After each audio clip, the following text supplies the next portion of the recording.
My name is Elise Warren, and I'm about to tell you how my life changed forever on what was supposed to be a celebration of love, our second wedding anniversary. At the time, I was living in Seattle with my husband, Logan. To the outside world, we seemed like the perfect couple. I was the marketing director for a sustainable lifestyle company, and Logan owned a high-end adventure travel business. We had matching rain jackets, matching smiles at dinner parties, and a curated life full of hiking trips, artisan coffee, and couples yoga on Sundays. But behind the curated perfection, there was a truth no one else saw. Logan had changed. Slowly at first. Less laughter, fewer touches.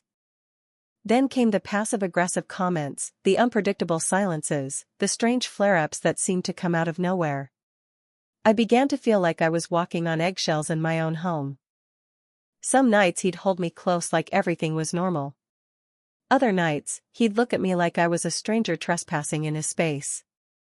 Still, when he said he wanted to do something special for our anniversary, a small part of me, a foolish, hopeful part, lit up.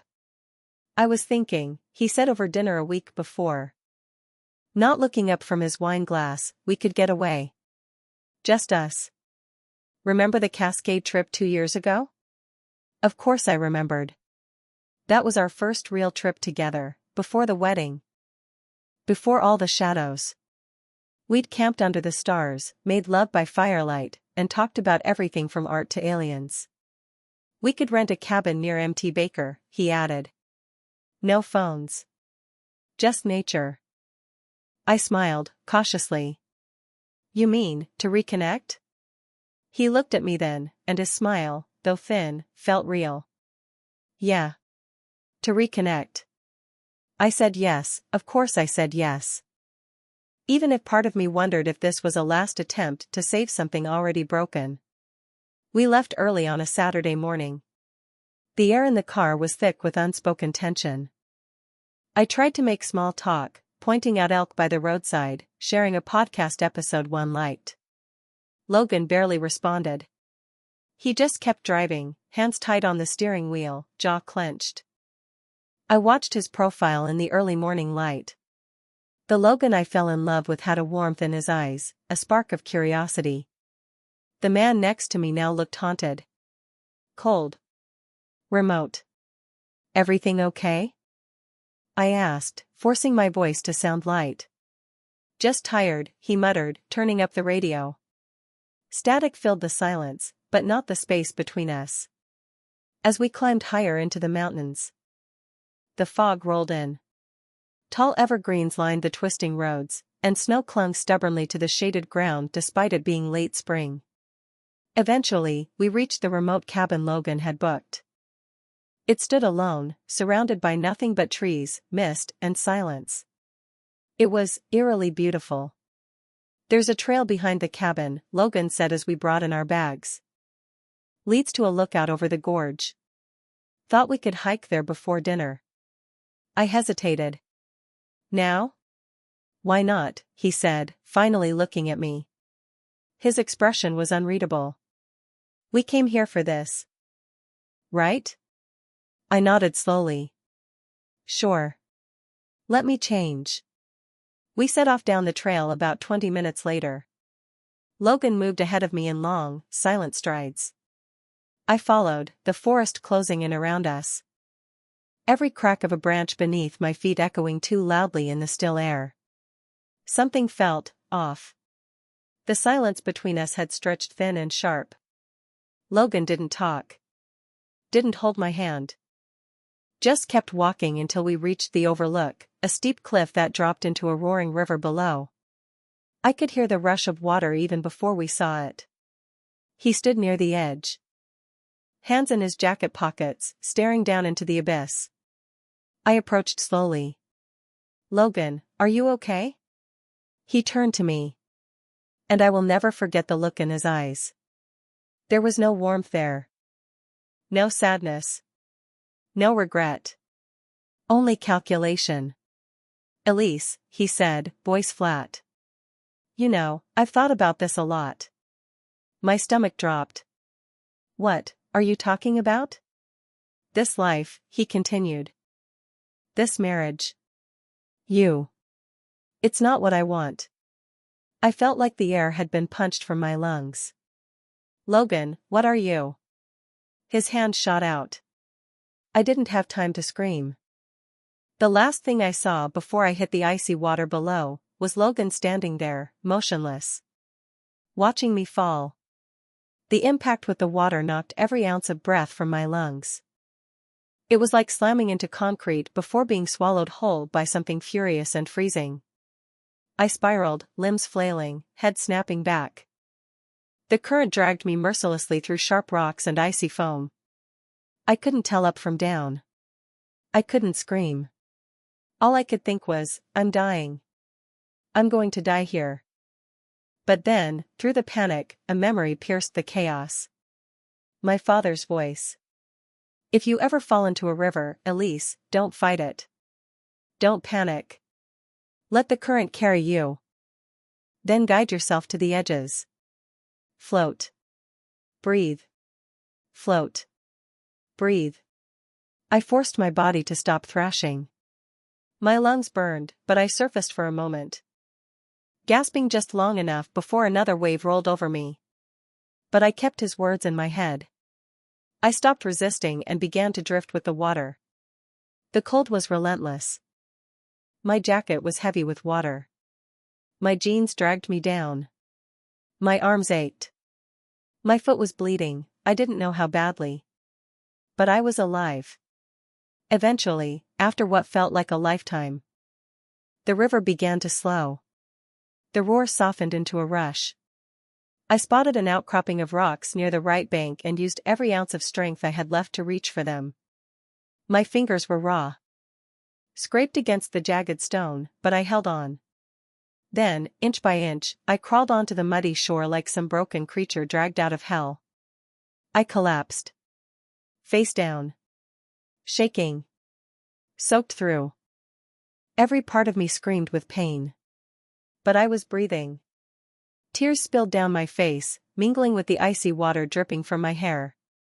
Not just from pain, but from the truth hitting me like a second wave. Logan had tried to kill me. He didn't walk away. He didn't run in panic. He stood there and watched me fall, calm, deliberate. Like he'd been rehearsing it. This wasn't a snap of rage. This was planned. That realization broke something inside me. I wasn't confused anymore. I wasn't devastated. I was furious. He thought he had silenced me. That I would disappear into the river and no one would ever know. But he had failed. And now, I had a decision to make. I could run to the nearest house. Tell the police, let them contact Logan and pretend like it was all a misunderstanding, and watch him spin it into some tragic accident. He would say I tripped. That he tried to save me. That I was unstable. Emotional. Dramatic. No. Not this time. If I was going to bring him down, I needed to be smarter than him. I had to disappear. Let him believe he had succeeded. That was the only way I could control the narrative. The only way I could win. With trembling limbs, I pulled myself farther from the river's edge. My body was covered in scrapes. My wrist was swelling. But I could walk. Barely. I didn't know where I was, just that I was far from the trail. Logan wouldn't come looking.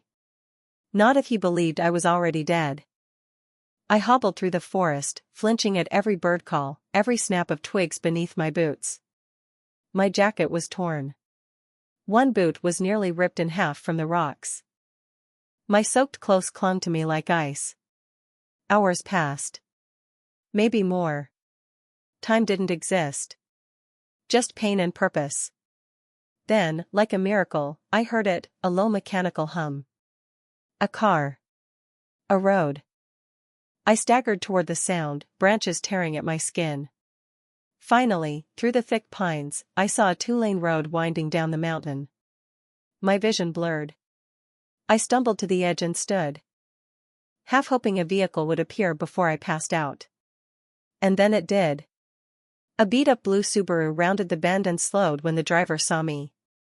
A woman in her 50s, with silver-streaked hair and kind eyes, rolled down the window. "Oh my God," she said. "Honey, are you okay?" I managed to nod. "I slipped. Fell into the river." She got out and wrapped a blanket around me. Her name was Margaret. She helped me into her passenger seat and turned the heat all the way up. "I'll take you into Glacier Town," she said. "There's a ranger station, maybe a clinic." I shook my head. Just somewhere I can make a call. "Please." She gave me a curious glance but nodded. I stared out the window, my jaw clenched. I was alive. And Logan had no idea. That was the only card I had left, and I wasn't going to waste it. Margaret dropped me off at a sleepy diner on the outskirts of Glacier, a small mountain town nestled beneath the Cascades. The air smelled like pine and bacon grease. My clothes were still damp beneath her flannel blanket, but I thanked her, forcing a smile. "You sure you don't want me to take you to the ER?" she asked again, eyes narrowed with concern. "I promise I'm okay. I just need to call someone," I said softly, gripping the blanket tighter around my shoulders. She hesitated, then handed me a $20 bill from her wallet. "Just in case. For food, or gas, or whatever. I hope you're safe, sweetheart." I wanted to hug her. Instead, I just whispered, "Thank you," and watched her taillights vanish into the trees. Inside the diner, I shuffled to the back near the payphone. I didn't want anyone to hear what I was about to say. My hands trembled as I fed quarters into the machine. There was only one person I trusted now. One person I knew would believe me without question. "Tessa." She answered after 2 rings. "Elise?" I broke down at the sound of her voice. "Tess, it's me. I need you. Please, don't ask anything. Just, can you come get me?" There was a pause on the line. "Where are you?" "Glacier, Washington." "I'll text you the diner address from the waitress's phone. Please, just come. It's a matter of life and death." "I'm on my way," she said without hesitation. "Hang on." By the time Tessa pulled into the gravel lot 4 hours later, I had a backpack with dry clothes borrowed from a kind waitress and had eaten enough toast to keep from passing out. When she stepped out of the car and saw me, her face fell. "Oh my God. Elise." I looked like hell. My face was scraped, my lips cracked, one eye bruised from hitting a rock in the river. Still, I smiled. "You should see the other guy." We didn't speak much during the drive. The air between us was thick with unspoken fear and growing rage. But I felt safe again. That was enough for now. Tessa drove me not back to Seattle, but to a small coastal town in Oregon where her friend owned a secluded beach house. The place had peeling white shutters and a front porch that overlooked the roaring Pacific. Remote. Unlisted. Perfect. "This is where you'll stay," she said as she unlocked the door. "No one knows this place exists. You're off-grid now." I nodded, the reality of my situation finally sinking in. "Elise Warren is dead," I murmured. "She died in that river." "Then who are you now?" Tessa asked quietly. I looked out at the ocean and replied, "Emily Rhodes." That night, we built the beginning of a plan. I told her everything. The cracks in the marriage. The way Logan started belittling me in public. The moments of icy silence that followed nights of sudden rage. How he pushed me. Watched me fall. Walked away. Tessa's hand shook as she poured us both tea. "We can't go to the police yet," she said. "He'll say you slipped. Say you were unstable." "He's already started," I replied, showing her a screenshot of a news alert on the diner TV. Local woman missing after hiking trip. Husband devastated. Logan was playing the grieving husband. "He'll get away with it if we move too fast," I added. "We need evidence." Real, solid evidence. And for that, he can't know I'm alive. Tessa looked at me like she was seeing a stranger. You're serious? I'm done playing the victim, I said. I want to burn him from the inside out. And I'm going to do it slowly. She leaned back in her chair and exhaled. Then we start gathering everything. That week, Tessa drove back to Seattle to clear out our shared apartment. She told the landlord that Elise had gone on an extended sabbatical.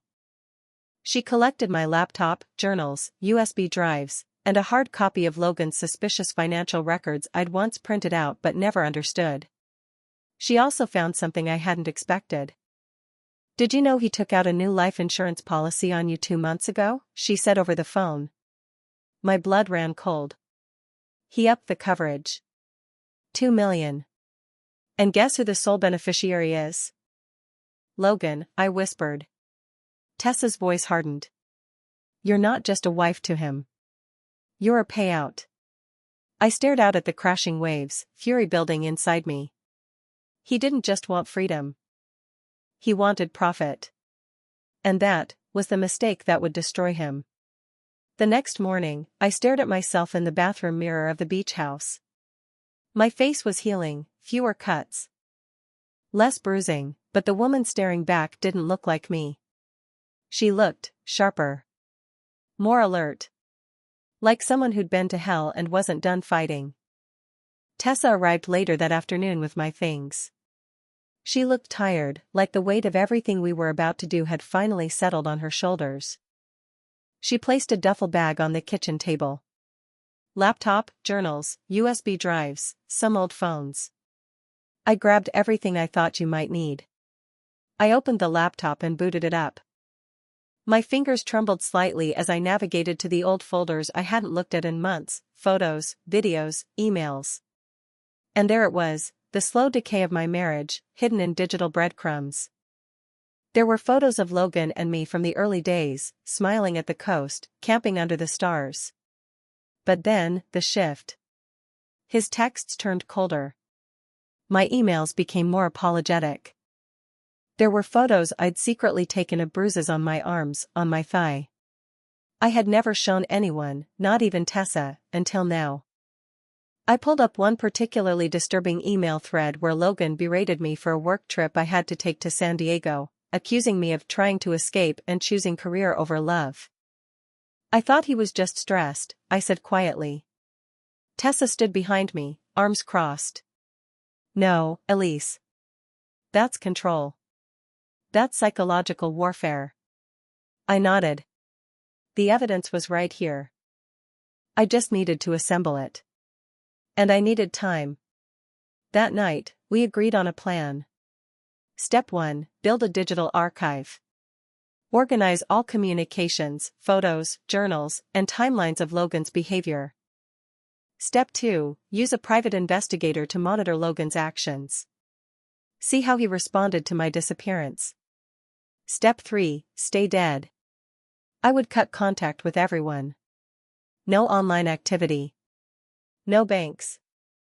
No phone usage. Nothing traceable.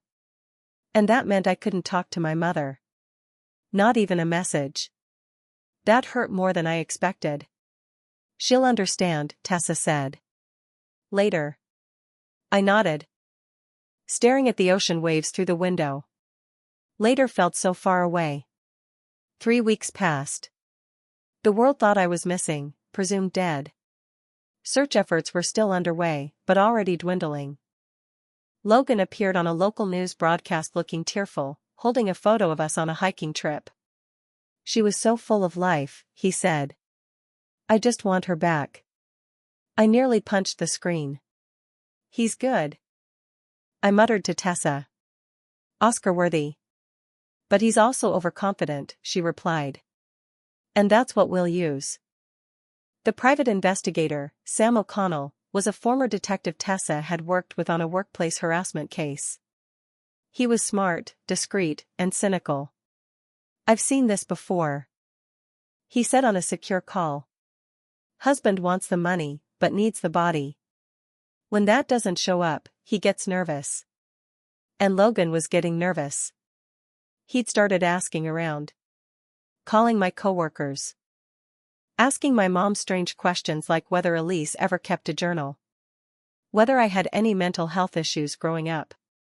He was trying to build a case for suicide by stress.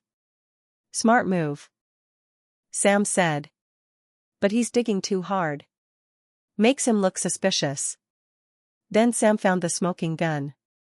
Logan had made 2 separate inquiries to private investigators, his own, asking if Elise could have staged her disappearance. One of those conversations had been recorded by a receptionist. He had offered a cash bribe to keep it quiet. We had it. A piece of him cracking. He's panicking, Tessa said. And panic leads to mistakes. That night, I couldn't sleep. I sat alone on the back porch of the beach house, wrapped in a sweater, staring into the Black Sea. Logan thought he killed me. He probably thought he got away with it. Thought I was gone forever. But he didn't know I was out here, alive, furious, and building a case with the precision of a surgeon. I opened my laptop and created a folder on the desktop titled, "For the Prosecutor." It was time to take this from emotional survival to legal preparation. Photos. Emails. Video clips. Statements from friends. Everything he ever did, every manipulation. Every threat masked as a joke, was going in there. Tessa came out quietly and sat next to me. You okay? I'm not Elise anymore, I said. Not the one he broke. That woman's dead. But whoever I am now? She's not afraid of him. Tessa took a deep breath and nodded. Then let's finish what he started. But on our terms. I smiled for the first time in days. Because now the game had begun. It started with a rumor. Just one small whisper, planted carefully. A woman resembling Elise Warren had been spotted in Missoula, Montana, buying coffee at a gas station, her hood pulled low, limping slightly. The tip came from an anonymous source and landed, by design, in a public Reddit thread discussing unsolved missing persons cases. Within 24 hours, it had reached Facebook. Within 48. It reached Logan. How do we know? Tessa asked, staring at her phone. Because he tried to contact the Reddit user, Sam O'Connell said on our encrypted Zoom call. A smirk curling beneath his mustache. And lucky for us, that user is one of ours. The trap was working. Logan was unraveling. The man who'd once meticulously controlled every detail, my calendar, my clothing, my schedule, was now flailing in digital shadows. It wasn't just the rumors. It was the silence. The lack of closure.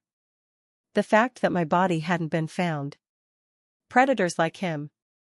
Sam said, they need control. And when they don't have it, they start making noise. And Logan was getting loud. He'd reached out to multiple PI firms in the past week, 3 of which were connected to Sam's network. In 2 of those conversations, Logan offered under-the-table payments for any credible tips or proof Elise faked her death. We had transcripts. Voicemails. One even had video footage from a lobby camera showing Logan pacing. 2 months before our anniversary trip, Logan had quietly updated my life insurance policy. The payout had increased from $250,000 to $2 million. And I hadn't signed anything. Meet opportunity. But we needed more. We needed a crack wide enough to break him open. That's when the idea came. What if we push him a little harder? I said one night. Sitting across from Tessa at the kitchen table. What if we give him just enough to think he's being watched? Tessa arched an eyebrow. You want to scare him? No, I replied. I want to corner him. We crafted a fake email account. The username was untraceable, the IP routed through 3 different countries. The message was simple. I saw what you did. The woman at the falls didn't drown. She's still out there. If you want to keep this buried, we need to talk. We sent it to his personal email, and set up tracking to see when he opened it. He read it within 6 minutes. And 10 minutes after that, he made a phone call to the same PI who had planted the Montana rumor. "What's your price?" Logan asked, unaware the conversation was being recorded. That was the final puzzle piece. Not only was Logan desperate, he was willing to pay to bury the truth. His voice was strained. Nervous. He said something about keeping things quiet before the press gets wind. It was time. Back at the beach house, I stared at the laptop screen, watching the surveillance files compile. Emails. Bank records. Audio files. The picture of a man collapsing under the weight of his own guilt. "I think we have enough," Sam said during our next call. "If you're ready, we can bring this to a prosecutor." But I wasn't done yet. "I want to see him crack," I said quietly. "I want to watch his face when he realizes I'm alive." Sam hesitated. "That's risky. If he finds out too soon." "I'll be careful," I said. "But I want to be there when this whole thing falls apart." Tessa looked at me for a long time before nodding. "Then we do it right. Step by step. No mistakes." That night, I walked down to the beach, barefoot in the cold sand, waves crashing around my ankles. Logan had thrown me into that river to erase me. But I was still here. And now, I was the current. And I was going to drag him under. 1 week later, I stood in the corner of a dim hallway inside the King County Police Department in downtown Seattle. My palms were slick with sweat. My heart thudded like a war drum in my chest. Across the building, in a separate room, Logan sat in a chair under fluorescent lights, arms crossed. Pretending to be calm. He had no idea what was about to happen. Detectives had brought him in for clarification regarding new information in my disappearance. He thought he was here to answer a few more questions and then go home to his apartment, the same apartment where my side of the closet now stood empty. He didn't know the walls were closing in. "Are you ready?" Tessa asked, standing beside me in a tailored navy blazer, her expression steel-cold but supportive. I nodded. "Yes." Detective Morales pushed open the door to the interrogation room and motioned for me to enter. Logan was facing away from the door. He didn't see me at first. I walked in slowly, my boots echoing softly against the floor. When the door clicked shut behind me, he turned. And everything stopped. His eyes widened, first in disbelief, then confusion, then something darker. "Fear." "Elise," he whispered. "What? How?" He stood up so fast his chair screeched against the linoleum. "You're alive?" I stared at him. I hadn't seen that face since the second he'd shoved me toward death.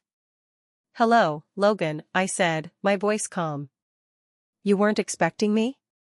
He stared, mouth agape. "But the river, you fell, you." I watched me go over, I finished for him. "Yes. You did." He stepped back as if the room had suddenly grown too small. "You have no idea what this looks like." He stammered, trying to regain composure. "You disappeared. Everyone thought you were dead. I didn't know what to do." "You knew exactly what you were doing," I said coldly. "You pushed me." Logan looked toward the detectives watching from behind the mirrored glass. "This is insane. She's making this up." "I never."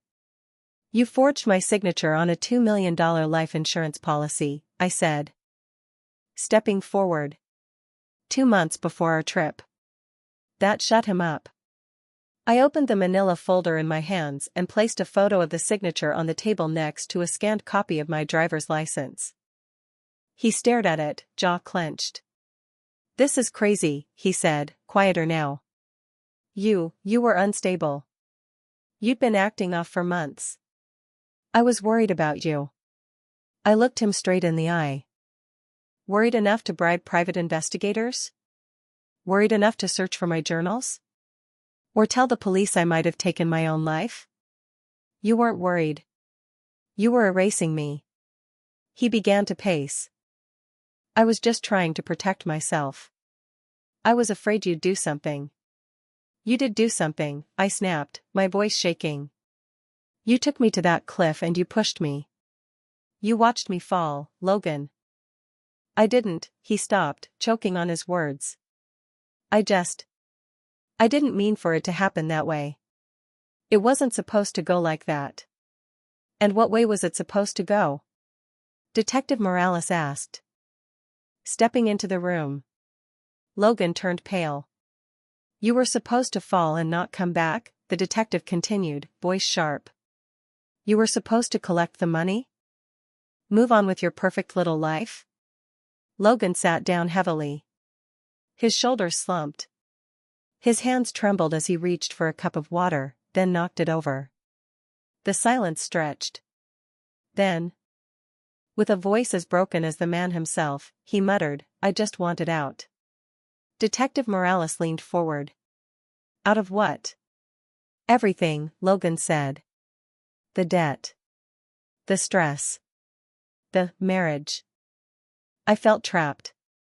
So you decided to kill your wife? Logan shook his head violently. No, well, I didn't plan it that way. Not exactly. I thought maybe if she fell, it would look like an accident. No one would ask questions. I closed my eyes for a moment, letting the words wash over me. There it was. The truth. The confession. The detective stepped forward to read him his rights, their voices cold and measured. Logan barely resisted. As they cuffed him, he looked at me one last time. I'm sorry, he whispered. But I didn't see regret in his eyes. Only resentment. They led him away. I stood alone in the room for a long time. Breathing. Living. Surviving. Tessa appeared beside me minutes later. Her eyes shining with tears. He confessed. Every word of it is on tape. I turned to her. Then it's finally real. She nodded. It's over, Elise. Or at least, it's beginning. We walked out of the precinct together, the sun just beginning to rise behind the Seattle skyline. For the first time since the fall, I didn't feel cold. I felt free.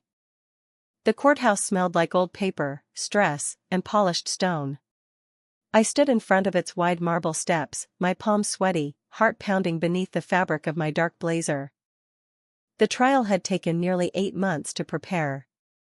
8 months of statements, subpoenas, motions, and sleepless nights. 8 months of waiting, for this. Logan's trial for attempted murder and insurance fraud was about to begin. Tessa stood beside me, her presence steady as ever. She had become more than just my best friend and attorney, she was my anchor. Inside the courtroom, the air was thick with anticipation.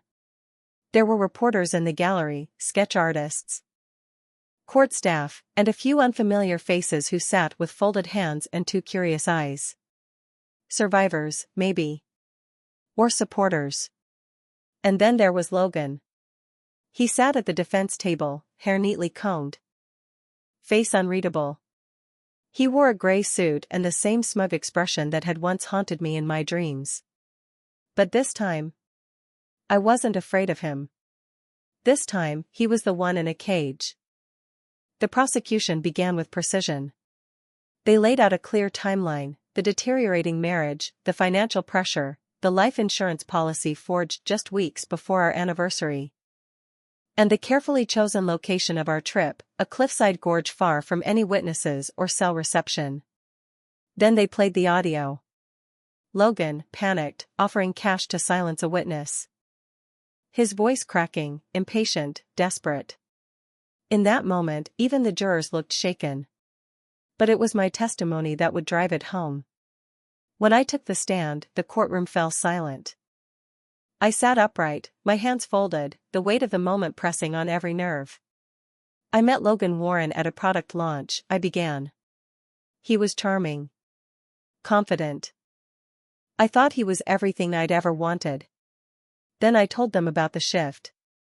About how the warmth faded, replaced by control, subtle at first, then suffocating. I described how he isolated me, manipulated me, made me question my worth. And finally, the day at the cliff. I remember the way he looked at me right before he pushed me, I said, my voice trembling. Like I was just something in his way. Logan's lawyer objected. Speculation. Overruled, the judge said quietly. I went on, recounting the fall, the freezing water. The moment I decided to live, not just survive, but fight. And when I finished, there wasn't a sound in the courtroom. Not even from Logan. For 3 more days, the trial continued. Witnesses came forward, friends who had seen the bruises, heard the arguments. Tessa presented copies of the forged documents and photos of the bruises I had once hidden out of shame. Logan's defense was weak. He claimed emotional distress, tried to paint me as paranoid, unstable. But his story shifted under pressure. His grief unraveled. His lies exposed. Then, it was time for the verdict. I sat in the front row, hands clasped so tightly they ached. Tessa beside me. A few survivors from our foundation, Echo Haven. Behind me, women I'd helped who now came to stand with me. The jury filed in. The foreman stood. We, the jury, find the defendant, guilty on all counts. The words echoed. I barely heard the rest, Logan being sentenced to 18 years in prison with no possibility of parole for the first 12. I didn't cry. I didn't shake. I just exhaled. Like I had been holding my breath for 2 years. Outside the courthouse, the sun was setting, casting golden light on the concrete steps. I stood in front of the press microphones. Cameras blinking like stars. My name is Elise Warren, I said, voice steady. And I survived. I'm standing here today because I refuse to stay silent. And I will keep speaking, for every woman still trapped in silence. Flashbulbs popped. Reporters asked questions. But all I could think was, it's over. No, not over. It's just beginning. That night, I sat on the porch of a new house I had rented outside Portland. Tessa brought over a bottle of wine and 2 glasses. We toasted to justice, to healing, to survival. Tomorrow, I said. We expand Echo Haven. Tessa grinned. You're becoming dangerous, you know that? I smiled. Good. Let them know. 1 year to the day after the verdict, I stood on the same cliff where it all began. The wind rushed past my face, tangling my hair. The gorge below still roared with water, untamed, powerful, just like the day Logan pushed me in. But this time I wasn't afraid of it. I wasn't frozen by memories or haunted by the scream I never got to release. I was here by choice. I reached into my coat pocket and pulled out a small box, the velvet one that used to hold my wedding ring. I'd kept it for too long, unsure of why. Maybe as proof that the pain had been real. Maybe as a reminder of how close I came to disappearing. I opened it. The ring still gleamed, but to me, it was just a circle of gold with a lie etched into it. With a deep breath, I stepped closer to the edge. And then, with no ceremony at all, I let it fall. The box. The ring. The weight. It vanished into the current below. Tessa stood a few feet behind me, giving me space but always there. She didn't say a word. She didn't need to. I turned toward her, a calm smile on my lips. It's really over, I whispered. No, she corrected softly. It's really beginning. In the months following the trial, Echo Haven had grown from an idea into a movement. What started as a small support group in a borrowed community center had become a regional network of safe houses, therapy programs, job placement services, and emergency hotlines for women escaping domestic violence. We even launched a podcast, Survived, Not Silenced, where survivors told their stories on their terms. Women began writing to us. Hundreds of them. Some sent poems. Others sent drawings. Many sent nothing but a line or two. You gave me the courage to leave. You made me feel seen. One letter changed everything. It was from a woman named Marina, a single mother in Idaho. Her husband had never hit her, but he made her feel invisible. Controlled. Powerless. After reading my story in a local magazine, she packed her things in the middle of the night and fled with her daughter to one of our safe houses. You didn't just save your life, she wrote. You saved mine too. That's when I realized something I hadn't fully accepted before. My pain had purpose. And my voice, once silenced, then shaky, had become something others could hold on to in their darkest moments. There were still hard days. I still flinched at sudden loud noises. I still couldn't watch films where women were betrayed by those they trusted. Sometimes, I woke up gasping, my body reliving the fall. But those moments passed more quickly now. They were just echoes, not chains. I was no longer Elise Warren, the woman married to a man who tried to kill her. I was Elise. The survivor. The founder. The speaker. The woman who came back from the dead and built something stronger than pain. I no longer measured my life in before and after. Now, I measured it by every woman we helped, every voice we amplified, every silence we broke. That afternoon, as Tessa and I hiked back from the overlook, I asked her, "Do you ever think I'll be fully free of it? Of him?" She thought for a moment, then smiled. You already are. Not because you forgot, but because you refused to be defined by it. That night, we returned to Portland for the one-year anniversary gala for Echo Haven. The hall was filled with candles, music, laughter, and women who knew pain, but also power. I stood on stage, looking out at a sea of survivors and supporters. I once thought the worst thing that ever happened to me was being pushed into that river, I began. But it wasn't. The worst thing would have been if I had let that moment define me, break me forever. I paused. But I didn't. And you didn't. And we won't. The crowd erupted in applause. Tears filled my eyes, not from sadness, but from something else. Pride. Peace. Power. As the night came to a close, I stepped outside onto the terrace, looking up at the stars. The future was uncertain.